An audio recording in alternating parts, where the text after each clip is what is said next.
Well, we start seeding in our greenhouse March 9th or so. We start our onions and leeks. And for our operation, the bulk of the seeding is in the beginning of the season. So March, April, May. We usually seed in our distribution barn just because it's a convenient place to seed. I mean, we do a lot of transplanting, and that's a lot of your farm. So if you don't have good transplants, it's just it's an area that you can have tons of control, but there's also potential for tons of catastrophe if you have bad transplants. So we make our own potting mix, and I guess that's just because we like to have a lot of control over what goes into the potting mix, the highest quality product we can get. We make 1 part compost, 1 part peat, and then 1 part perlite, 1 part vermiculite. So that's like the bulk of it. And then rock phosphate, green sand, blood meal, high-cal lime. My first internship was really greenhouse-based because it was in Alaska, so they had to do almost everything in the greenhouse. And they had a vacuum seeder, and for some reason that was my job. And so I would spend the entire day, every Monday, just vacuum seeding. So I guess I got really good at it.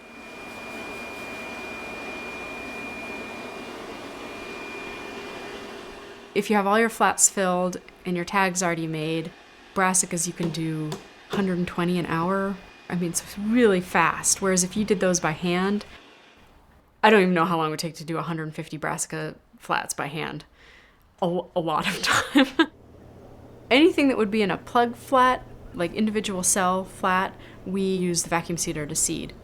It's this plexiglass box. It hooks to a vacuum, just a little vacuum cleaner. Then on top of this plexiglass box, there are plates, metal seed plates that screw on. And we have 3 different plates. When you're deciding what vacuum seeder plates to buy, you just need to know which size seeds you plant in which size flats. We grow a lot of things in 128 flats. That is, it has 128 holes drilled into the steel plate. And we have 2 different 128 plates. One is with really small hole size, so that would be for like lettuce and celeriac, small seeded things. And then we have another one that is for bigger stuff, and it actually has a countersunk divot over each hole. So with that, we do pretty much brassicas. I have all my tags already written because we put a tag in each flat of variety and date. I've already filled all the flats I'm gonna need. And then I get a stack up on the table of about 10. They nest inside of each other. I put about 4 right in front of me, and I actually just crush them to make the divot that you need in the top of the flat so the seed can rest in there and not get washed away. I take the top one off because obviously it didn't get a divot. There's certain seeds that are much easier than other seeds. Brassica seeds are super easy to do with the vacuum seeder because you basically roll them around on the vacuum seeder plate and they all just fall into those little cups I was describing. And then you shake off the excess, flip it over, and then you release the vacuum, and all those little seeds just fall right into their spot. So we knew we would make it pay, and it totally pays on our scale for sure. Even if we had 50 members, we would have one. It cost $600, as about what we paid for it, but it just saves so much time. I mean, I know farms where all the employees do in the spring is seed, and we just don't do that. So it's like, to me, it's a no-brainer.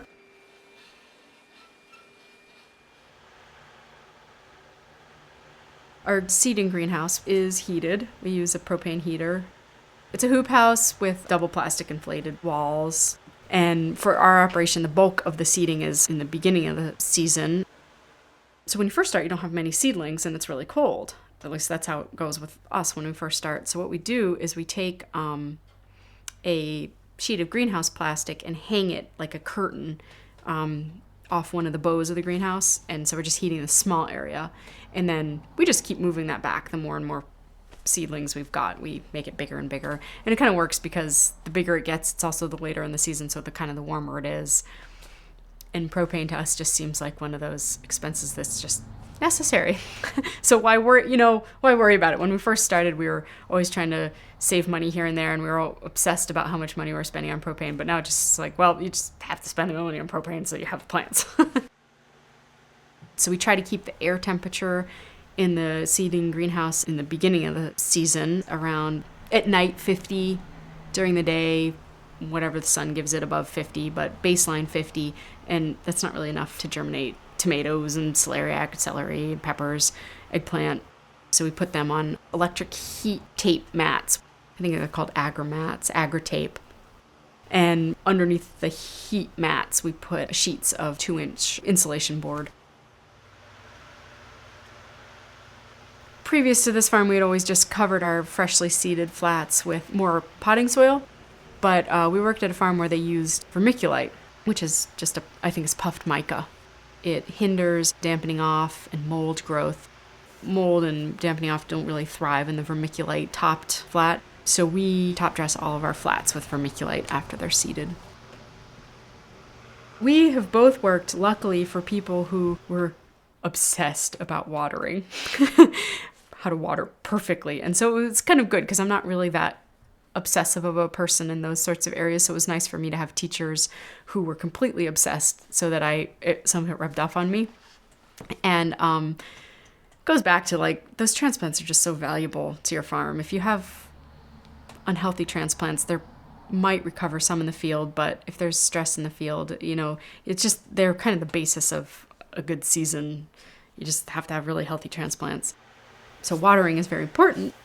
We water every morning and we water very precisely.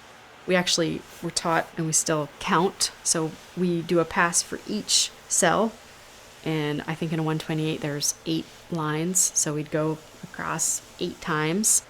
Really steady, even speed, and then also really even height above the flats. And you also have to make sure that you completely pass over the edge of a flat.